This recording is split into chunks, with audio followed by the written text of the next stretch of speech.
Hello students, आपका स्वागत है एजुकेशन विद लर्निंग में।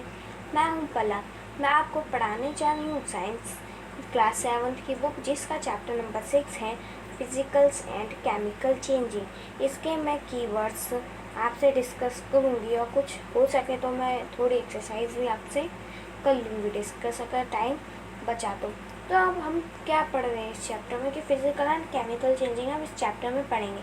अब फिजिकल चेंज क्या होता है एंड चलो सपोज हमको नहीं आता फिजिकल, तो केमिकल क्या होता है, मतलब कि ये 2 टाइप्स चेंजेस हैं जो हम इसमें पढ़ेंगे और उसके कुछ रिएक्शंस होते हैं, क्योंकि अगर चेंजिंग है तो इनके रिएक्शंस भी होंगे। अब रिएक्शंस होंगे तो रिएक्शंस को हम लाइव देख सकते हैं, क्या फिर उसकी डेफिनेशन को देख सकते बोल सकते हैं कि इसकी डेफिनेशन पढ़ लेंगे फिर उसको समझ के हम बोल सकते हो, क्या फिर लाइव देख के बोल सकते हैं कि हाँ ये हुआ था। ठीक है, तो हम चलते हैं अपने कीवर्ड्स पे जो मैं आपको पढ़ाऊंगी।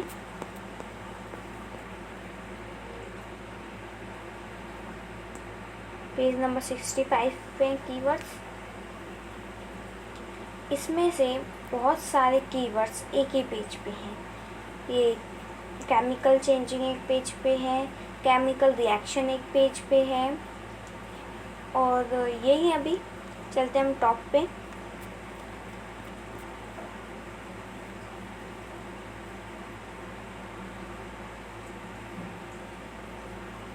टॉप पे कुछ नहीं है। हाँ sorry guys, please just wait 2 minutes. मैंने आपको chemical changing and chemical reactions बताया था। केमिकल चेंजिंग के नीचे ही है, मैं आपको बताऊंगी, एंड केमिकल रिएक्शन उसी प्रोसेस को हम ये भी कह सकते हैं कि केमिकल चेंज हुआ है, और हम ये भी कह सकते हैं कि केमिकल रिएक्शन हुआ है। ठीक है, ये यहाँ पे है ना, एंड इधर सॉरी जस्ट वेट, इधर क्राइस्टलिनेशन का भी है। ठीक है, देखते हैं क्या बोलते हैं ये सब। ठीक है, तो इन chemical changings new substance are called produce. इस डेफिनेशन बहुत शॉर्ट है पर समझाना थोड़ा लॉन्ग में होगा, क्योंकि रिएक्शंस हैं तो थोड़ा लेट समझ आते हैं। अब देखो एग्जाम्पल के अकॉर्डिंग मैं आपको समझाती हूँ। ठीक है, ये जो अंडरलाइन वाला मैं उसको हटा लेती हूँ। ठीक है, अब जैसे कि केमिकल चेंजिंग, देखो ये आपका शुगर है, ठीक है, एंड ये आपका वाटर है। ठीक, अगर आप शुगर को वाटर में मिक्स करोगे तो वो फिर हम उससे शुगर वाटर, फिर उस वाटर में शुगर हो जाएगा तो मतलब मीठा पानी बन जाएगा, चाशनी सी। एंड अब फिर आप उस मीठे पानी को अगर आप शुगर बनाना चाहोगे, आप अगर उस मीठे पानी को शुगर बनाना चाहोगे तो हो जाएगा? नहीं होगा, क्योंकि शुगर पानी में घुल चुकी है। शुगर क्या पानी में घुल चुकी है। और जो ऐसे रिएक्शंस होते हैं, जैसे कि अभी रिएक्शन हो गया ना, पहले शुगर को पानी में मिक्स किए, फिर हमने पानी जो था फिर हम उसे शुगर बनाना चाहे तो होगा नहीं। जो एक सब्सटेंस से 2 सब्सटेंस से मिलके एक नया सब्सटेंस मिल जाए और वापस वो उस फॉर्म में ना जा पाए, उसको हम केमिकल चेंजिंग, केमिकल रिएक्शन भी बोलते हैं। ठीक है, अब आपने जब इतना समझ लिया कि केमिकल चेंजिंग ये होता है तो फिजिकल चेंजिंग में ऑब्वियसली मैं आपको समझा देती हूँ, इसलिए मैंने डेफिनेशन दे रखी है, फिर मैं आपको ये क्राइस्टलिनेशन समझाती हूँ। ठीक है, अब फिजिकल चेंजिंग क्या होता है, देखो ये आपका था केमिकल चेंजिंग, साइड में रख दो, जो एक नई चीज़ में फॉर्म हो जाता है, फिर वो देखो ये नई चीज़ में फॉर्म हो गया, फिर ये अपने बैक रिवर्सल में नहीं आ सकता।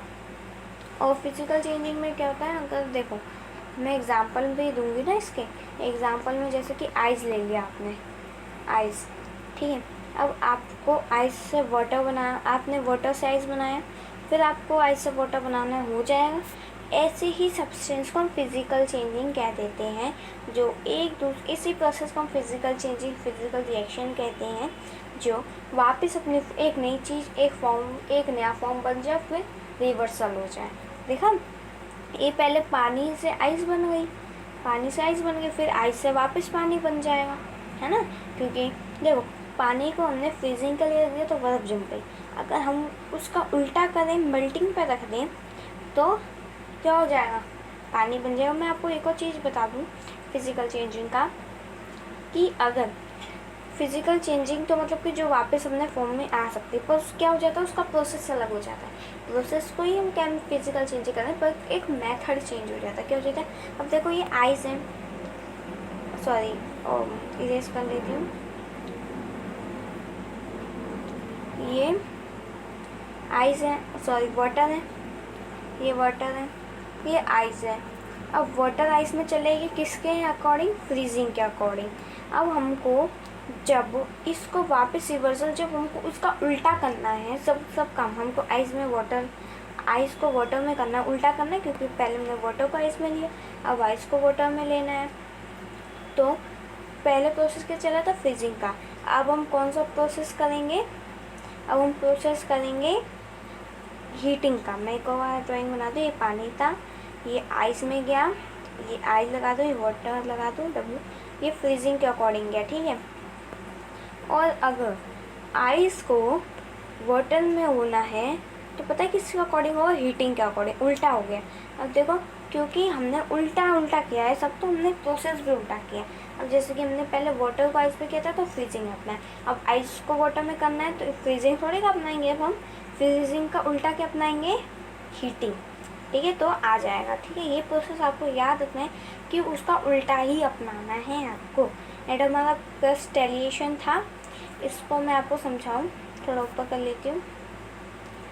देखो, कुछ ऐसे सब्सटेंस होते हैं, मैं आपको इसके डेफिनेशन बाद में, पर इसके हिंदी में ज़्यादा पहले समझा दूँ कि कुछ सब्सटेंस होते हैं जो बिना कुछ किए, बिना कोई सॉल्यूशन डाले खुद ही एक नया सब्सटेंस बन जाते हैं, एक नई चीज़ में फॉर्म हो जाता है, कोई एक नया स्टेज बन जाते हैं जिसको हम वापस रिवर्सल नहीं कर पाते।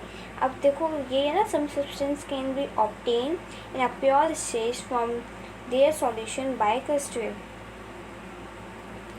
जो सब्सटेंस खुद एक प्योर स्टेज बन जाते हैं फ्रॉम देयर सॉल्यूशन से, अपने ही सॉल्यूशन से, उसको हम क्रिस्टलीशन कहते हैं। मीन्स अब जैसे कि आपका दूध है, ठीक है, जो आप वो ले आए हो, मतलब कि फुल क्रीम हो, काऊ मिल्क जो भी हो, आपका गैस पे दूध था, आपने एक बार गर्म किया, बस once time, okay, once time आपने इसे गर्म किया, आपके पास फ्रिज में नहीं है सपोज, ओके। एंड फिर आपने इसको गर्म नहीं किया और रात के 12 बज चुके, आपने इसे 1 बजे किया, तो दोपहर, मान लो कि सुबह के 1 बजे किया था, सुबह के नहीं, दोपहर के मान लो 1 बजे, और आपको रात के 12 बजे मतलब चाहिए ये दूध, आपको खीर जो भी बनानी है आपको 12 बजे चाहिए। अब जब आपने इसे गर्म नहीं किया, अभी क्या हो जाता है, दूध फट जाता है। आपने सुना होगा ना कि दूध फट गया है, गर्म नहीं किया, क्या फिर फ्रिज में नहीं रखा। इसलिए अगर दूध के तो वो होते हैं पॉइंट्स कह सकते हैं, क्या फिर 2 नोट्स से होते हैं कि अगर आप दूध फ्रिज में नहीं रख पाते तो आप उसे गैस पे टाइम टू टाइम 2 घंटे बाद, 1 घंटे बाद, 2 घंटे बाद गर्म किया करो, जिससे वो दूध फटेगा नहीं। क्या फिर फ्रिज है तो फ्रिज में रख दो एक बार गर्म करके, है ना। मगर आपके पास ये सब है ही नहीं, तो अब आप भूल गए गैस वापस दूध गर्म करना, भूल गए, तो दूध फट चुका। अब उस दूध ने अपने ही सॉल्यूशन में एक नया प्योर स्टेज ले लिया, इसी को हम क्रिस्टलीशन कहते हैं, ठीक है गाइस, क्लियर है। एंड हमारी नेक्स्ट क्या थी, गैल्वेनाइजेशन एंड क्रस्टिंग, ये बच गई ना, रस्टिंग, रस्टिंग, ठीक है, ये बच गई ना हमारी। तो इसको भी हम ढूंढते हैं, क्योंकि आज मैंने देखा ही नहीं है कि कहाँ पे है ये, चलो मिल गई, ठीक है। अब देखो ये क्या कह रहा है कि this process of depositing a layer of zinc on iron is called galvanization. इसका मतलब है कि आयरन, एक मान लो कि ये आयरन की शेप है, ओके, उसकी जो टॉप लेयर है उसका नाम जेनिक है, ठीक है। तो जो प्रोसेस होता है जेनिक लेयर को डिपॉजिट करने का, लेने का, उसको गैल्वेनाइजेशन कहते हैं, ठीक है। Any doubt? एंड गाइस अगर आपको क्रिस्टलिएशन समझ में नहीं आया, आपको थोड़ा भी कंफ्यूजन है, वैसे मेरे को भी बहुत कंफ्यूजन है ये जो डेफिनेशन फाइंड की गई है तो आप एक और बार अपने गूगल पे, जो भी आपके पे गूगल क्रोम हो, जो भी हो, आप पे गूगल पे एक बार सर्च कर लेना, उसके डेफिनेशन कॉपी में लिख देना। और हो सके तो मैं एक बार इस पर भी वीडियो बना लूँगी क्रिस्टलेशन की पूरी, मतलब कि बता दूँगी लाइफ लाइन से कि वो क्या काम करता है, कैसे हुआ था, वो किसने किया था, मतलब कि किसने रिसोर्स की थी, सब मैं आपको बता दूँगी। रस्टिंग क्या होता है, रस्टिंग की डेफिनेशन है, तभी भी मैं आपको समझा देती हूँ। अगर आपको डेफिनेशन चाहिए तो मैं समझाऊँ आपको कि रस्टिंग होता क्या है। अगर नहीं मिलेगी मेरे को तो मैं आपको ऐसे ही समझा दूँगी। हाँ ये रही रस्टिंग ना। देखो एक सब्सटेंस होता है जो घिसता है। अब देखो मान लो कि अब लोहे का बर्तन है, दो लोहे के आयरन के बर्तन है, ठीक है। अब हम इसे घिसेंगे रस्ट करेंगे, रस्ट मतलब घिसना। और जब वो घिस रहे हैं तो ये प्रोसेस जो हो रहा है मतलब चालू हो रहा है, कंटिन्यू में है ये, उसको हम रस्टिंग कह देते हैं, ठीक है। क्लियर? बहुत सिंपल है, इससे सिंपल कहीं नहीं मिलेगा। तो ये डेफिनेशन इम्पॉर्टेंट नहीं है, पर एक बार याद कर लेना क्योंकि बहुत सिंपल है, ठीक है। आप जो डेफिनेशन सिंपल होती है भले वो इम्पोर्टेंट ना हो, उसे तभी भी याद कर लिया करो। और जो ज़्यादा बड़ी हैं और इम्पोर्टेंट नहीं है आप उनको एक बार को रीड कर लिया करो, पर छोड़ा किसी को भी मत किया करो, ठीक है। जो इम्पोर्टेंट होती है इसलिए मैं आपको पढ़ाती हूँ, एंड बाकी क्योंकि जो सिंपल होती हैं वो मैं आपके ऊपर डिपेंड करती हूँ कि आप वो खुद कर लोगे, ठीक है। तो दोस्तों ये तो वीडियो होने जा रही ख़त्म। तो आपको कैसी लगी वीडियो आपको कमेंट करना। अगर आपको क्रिस्टलिएशन की और इन्फॉर्मेशन चाहिए, वैसे तो ये मेरे को सही नहीं लग रही थी, एंड और इन्फॉर्मेशन तो आप मेरे को कमेंट कर देना क्योंकि मैं भूल जाऊँगी शायद, तो आप कमेंट कर देना, मेरे को याद आ जाएगा, एंड जो होगा रिप्लाई मैं आपको कर दूँगी, ठीक है। And bye, take care and wish you all the best. आपको यूटी में full out of full marks मिले एंड आपको लाने भी हैं, ठीक है। तो मैं मिलूँगी आपको नेक्स्ट वीडियो के साथ, and enjoy full learning. Bye bye.